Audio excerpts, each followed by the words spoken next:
For the Security Plus exam, there are 6 types of actors that you need to be familiar with. Script kiddies, hacktivists, organized crime, nation-state or advanced persistent threat, insiders, and competitors. Script kiddie is a derogatory term for someone that doesn't know what they are doing. They're going to download tools off the internet and they're going to use them blindly without understanding what they do or what their impact is. Looking at the attributes of script kiddies, they are an external actor. They will come from outside your organization, and despite their lack of skill, they will try to gain access to your organization. They are unsophisticated, and they have limited resources and funding. They're not going to be developing new exploits. They don't have advanced infrastructure. They don't have resources. They're not going to be buying zero-day threats off the black market. They don't have the resources to launch a long campaign. They're not going to be targeting your organization for years. They're not going to gain access and slowly burrow through your organization over a period of years. They're doing this for fun. What they're doing is for their own amusement. They'll be going after low-hanging fruit, the worst misconfigurations, the easiest of organizations to gain access to. This is the digital equivalent of leaving your purse in the front seat of an unlocked car. They'll open the door and take the purse if you let them. They don't even know how to break through a window. A hacktivist is a politically motivated hacker. Generally, they want to oppose ideologies they view as negative and spread their ideology. This typically manifests as website defacement. They'll target an organization that they disagree with and deface their website and provide content that supports their position instead. So if we were trying to support saving the whales, we might oppose the government of Japan's efforts to reopen commercial whaling. So perhaps we would target government of Japan websites for website defacement and then replace the official websites with pictures of whales, because whales are awesome. This type of attack is relatively unsophisticated, and it doesn't require many resources, which is convenient for hacktivists because generally they are poorly organized lone wolf type hackers and they have very limited resources. Generally, a hacktivist will be external to your organization. While it's possible that it could be an internal threat, it's unlikely that someone that is just fundamentally opposed to what your organization does would get a job within your organization. So expect the hacktivist to be an external threat as opposed to an insider threat. For organized crime, it's all about the money.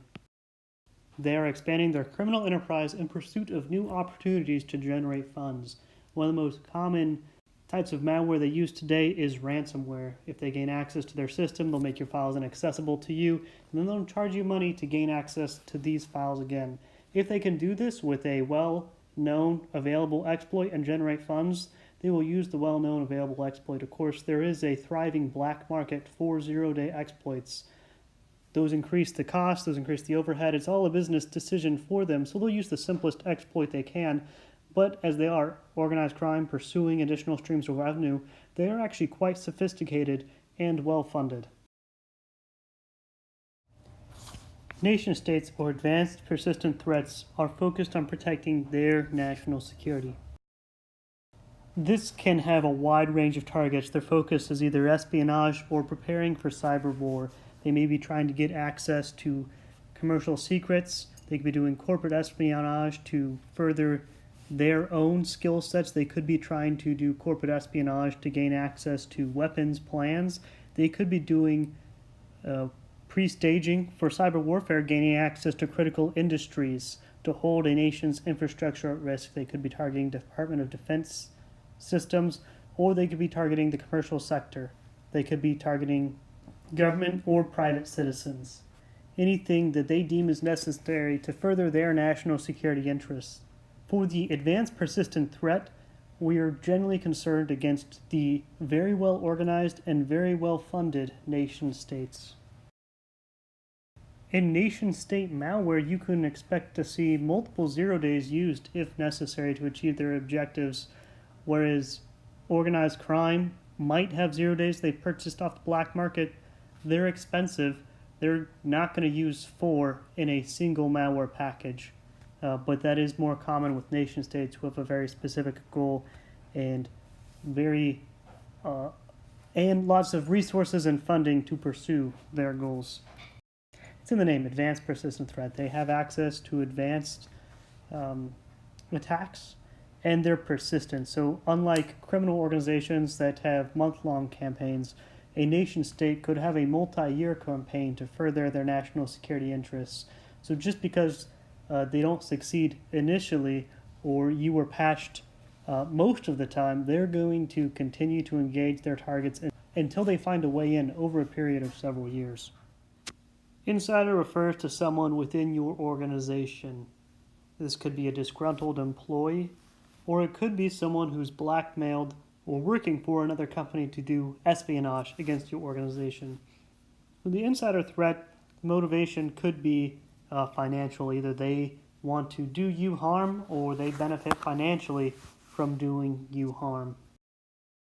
If we're talking about a disgruntled employee, they're not going to be well resourced, and their attacks will be largely unsophisticated, using the permissions that they already have, which is the reason why we have the principle of least privilege to mitigate the impact of any malicious insider.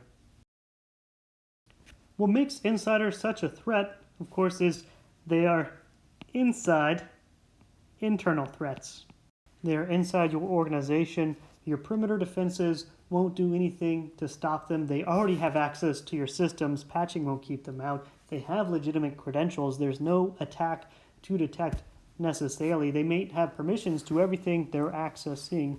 And if you're living in the wild, wild west, you don't necessarily have permission controls or account audits keeping track of what all your employees are accessing like you should. So they could access lots of things within the company. They have knowledge of all the systems. If it's in your IT organization, they already know all the flaws, all the systems.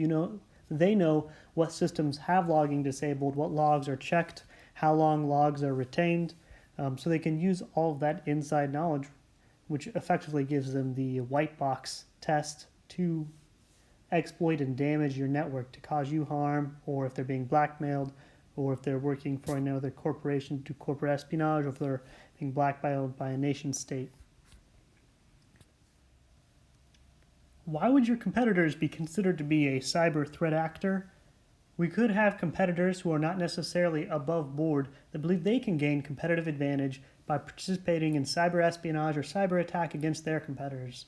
These are not necessarily companies headquartered in the same company. This could be perhaps foreign companies attempting to gain advantage by targeting more advanced or more developed U.S. institutions, not expecting that Pepsi is going to try and hack into Coca-Cola servers and attempt to exfiltrate their top secret recipe. That wouldn't make sense for them. They have different markets. It would have no value to Pepsi. They're both established corporations with their own demographics, but a less established or a less scrupulous organization might believe they have some financial gain by targeting their competitors.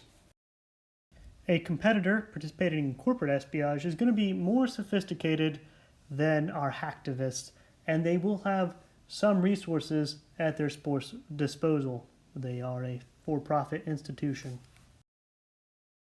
Now, you would expect your competitor to be as advanced as a nation-state advanced persistent threat, though it's possible a corporation could partner with a nation-state.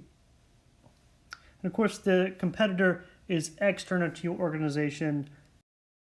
Now, they may be trying to steal secrets, or they may believe that if they're able to take you offline for a period of days or weeks or key days for your company's success, they could try, instead of stealing information, to deny you services to prevent customers from accessing your webpage, which would then force your customers to go to the other source, their webpage. So it could be exfiltration, or it could be actual cyber attack trying to take you offline.